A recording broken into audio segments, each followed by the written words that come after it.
what is probably the game of the week. It could be debated, but for most people, it's going to be Clemson going to Blacksburg to take on the Hokies. It's a 2 versus 14 matchup in the rankings, but most importantly, again, that next step in the ACC. I know that you had this one slated for a possible upset a couple months ago as you were looking at the ACC schedule. What are your thoughts now that the teams have played 4 games? So, like you said, earlier in the year, I said that this was a great opportunity for Virginia Tech, a road test for Kelly Bryant, Clemson's quarterback, going into a vaunted atmosphere in Lane Stadium.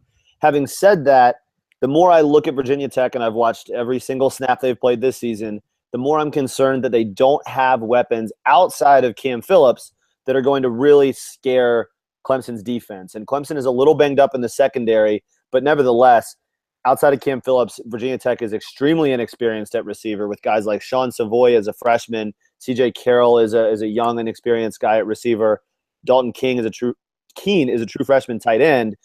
They just don't have the guys I think you can rely on to try and keep up with Clemson, because as good as Virginia Tech is on the defensive side, Clemson's got way too many weapons. They're going to find the end zone. They're going to score points. And now you have to wonder, can Virginia Tech keep up? I think that's going to be a really tall order for them. I like Clemson in this game. The number, I think, is about right. I think that Clemson wins this game in that 7 to 10 point range. I have Clemson 28-17. I think that's the type of score you're looking at. I may dabble on the under in this game. It's around 50, 51 points. I think these are 2 great defenses, 2 offenses that, while Clemson may be a little more explosive, they're not the offense they were a year ago. So I think this is going to be a defensive struggle that hopefully, if you're a Hokie fan, in my case, comes down to the wire in the end.